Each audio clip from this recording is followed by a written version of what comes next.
Hey guys, what's up everybody? So मेरा नाम है Tanisha and in this entire video I will be explaining you कि क्या Australia का फुल प्रोसेस होता है.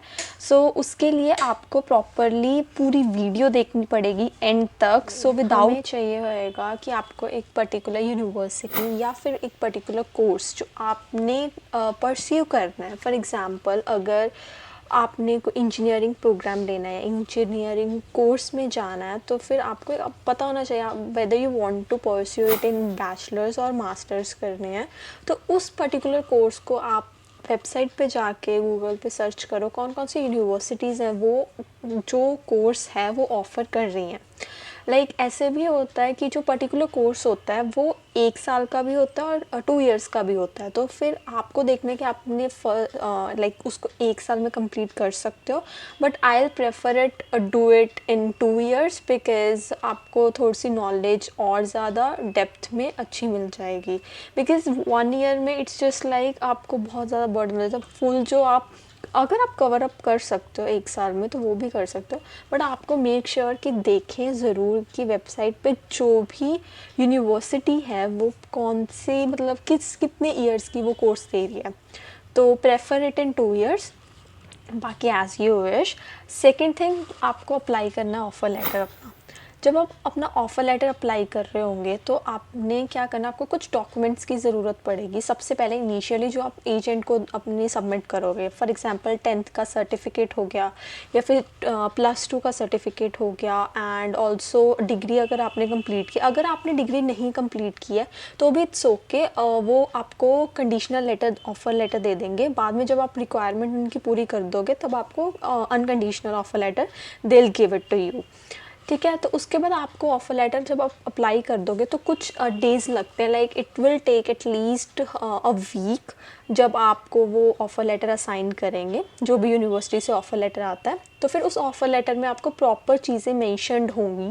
फॉर एग्ज़ाम्पल कि आपकी फ़ीस कितनी है, कितने आपको स्कॉलरशिप उन्होंने दी है. अगर आपकी जो भी मैट्रिक्स है वो अच्छी होएगी और सेकेंडरी एजुकेशन अच्छी होएगी, आपने हायर परसेंटेज ली है, तो फिर उसके अकॉर्डिंगली आपको स्कॉलरशिप्स दी जाती हैं. फॉर एग्ज़ाम्पल जैसे स्विनबर्न यूनिवर्सिटी है. स्विनबर्न यूनिवर्सिटी सभी को जो भी उनके कोर्सेज़ में स्पेशली मास्टर्स में, इंजीनियरिंग, डॉक्टरल्स में एडमिशन लेते हैं तो वो उनको 30% स्कॉलरशिप ऑटोमेटिकली देती है. वो उनका रूल है.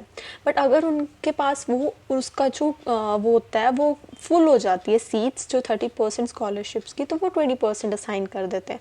तो that is based on your academics first of all. फिर आता है आपका फंड्स. जब आपको ऑफ़र लेटर असाइन हो जाती है तो आपको क्या करना होता है, अपने फ़ंड्स को वेरीफाई करवाना होता है.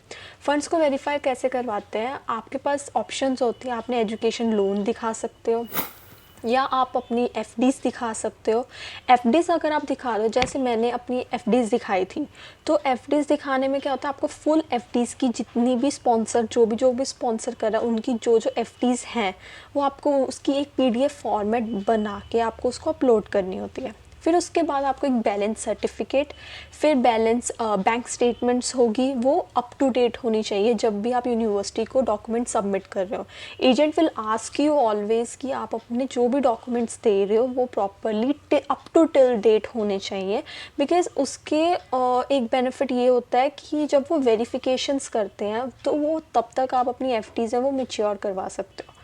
थर्डली आप एग्रीकल्चर दिखा सकते हो अपना, जे फार्म समथिंग जो एक फॉर्म मिलता है वो आप शो कर सकते हो. अपनी प्रॉपर्टीज़ दिखा सकते हो.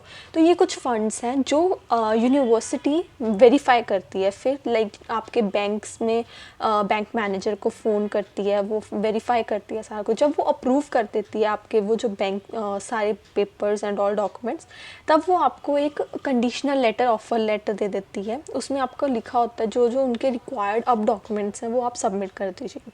फिर जो डिग्री वगैरह पेंडिंग होगा या कोई और कुछ पेंडिंग होंगे, आइल्स आप पहले ही सबमिट कर देते हो स्टार्टिंग में, क्योंकि आइल्स इज़ दी बेस, उससे ही आपको स्टार्ट करना है. ठीक है. वो उसके बाद आपको वो ऑफर लेटर दे देते हैं जो अनकंडीशनल होता है, जिसमें कोई कंडीशन नहीं लगी होती. फिर वो अगर फंड्स वगैरह और एकेडमिक सारा क्लियर है, फिर वो आपको बोलते हैं कि आप अपनी फ़ीस सबमिट कर दीजिए अगर आपने लेना है. आपको क्या करना होता है वहाँ पर, फिर नेक्स्ट स्टेप ये होता है अपने जो भी ऑफ़र लेटर आपको मिला है वो आपको साइन करके प्रॉपरली फिलअप करके वो ऑफ़र लेटर आपको यूनिवर्सिटी की वेबसाइट पे अपलोड करना होता है। वो एजेंट कर देता है। बाकी अगर आपने खुद ने उस वेबसाइट पे साइन इन किया हुआ है तो आप खुद भी उस डॉक्यूमेंट को सबमिट कर सकते हो, ठीक है। फिर आ जाता है आपके उसके बाद आपको जब वो देख लेते हैं कि हाँ आपने एक्सेप्ट कर लिया, फिर they will ask you to pay the fees.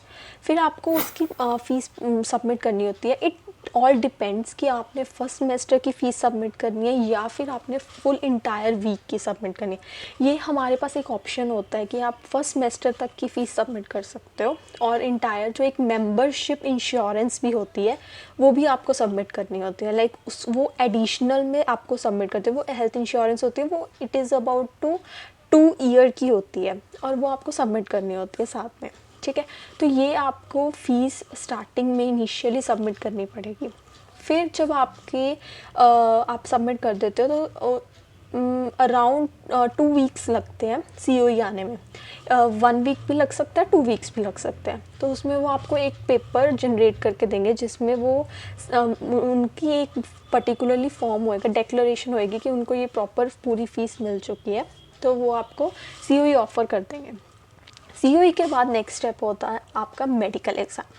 Medical exam में क्या होता है बेसिकली, आपको कोई पर्टिकुलर सेंटर में जाना होता है। आपको पहले एजेंट आपकी एक हैप आईडी जनरेट करके देगा। उस हैप आईडी में आपकी ये यूनिक हैप आईडी होती है। उसके अकॉर्डिंगली आपको एक सेंटर असाइन किया जाएगा जो एजेंट ही सिलेक्ट करेगा। आपके जो भी आसपास की लोकेशन होगी जो उनके साथ कनेक्टेड होएगी तो वो वहाँ पे आपका मेडिकल लेते हैं। तो उसमें मेडिकल में आपका ब्लड टेस्ट, चेस्ट एक्सरे और नॉर्मल एग्जामिनेशन होती है। उसमें आपको एक पर्टिकुलर सेंटर में जाके आपको अपने पासपोर्ट, कुछ डॉक्यूमेंट्स हैं जो लेके जाने होते हैं। हैप आईडी और पासपोर्ट वैसे ये मेन देखते हैं, तो वो लेके जाना होता है। When you are done with your medical exam, फिर आपको ये सारी जो भी डॉक्यूमेंट्स हैं, आपके एकेडमिक्स, आपके फंड्स, फिर आपके मेडिकल जो आपका हुआ है वो, हैप आईडी हो गई, और भी बहुत सारी चेकलिस्ट होती हैं, उसको आपको सबमिट करना होता है फॉर योर वीज़ा। लाइक आप सारी PDF बना के अपने फ़ंड्स की प्रॉपर मेक श्योर जो भी आपके फ़ंड्स हैं वो फ़ंड्स आपको अप टू डेट रखने हैं। जैसे अगर आप FD सबमिट कर रहे हो तो आपकी टिल वीज़ा से एक दिन पहले तक के फ़ंड्स आपके अप टू डेट होने चाहिए, बिकॉज़ वीज़ा वाले बहुत स्ट्रिक्ट होते हैं और वो प्रॉपर पूछते हैं कि ये अप टू डेट क्यों नहीं है। तो इट्स बेटर कि आप अप टू डेट करके अपने वीज़ा के सारे डॉक्यूमेंट सबमिट करो। और भी बहुत सारी चेकलिस्ट होती है, वो हम नेक्स्ट वीडियो में बात करेंगे कि वीज़ा के लिए आपको कौन कौन सी चीज़ें की कौन से डॉक्यूमेंट्स अपलोड करने होते हैं। फिर जब आप एजेंट को ये सारे डॉक्यूमेंट सबमिट कर देते हो वो आपकी एक अप्लाई कर देता है वीज़ा, और वो डिपेंड करता है वर्किंग डेज़ में। Like I got my visa in 7 working days. Like Saturday Sunday उनका ऑफ होता है और उनकी जो भी छुट्टियां होती हैं तब भी ऑफ होता है।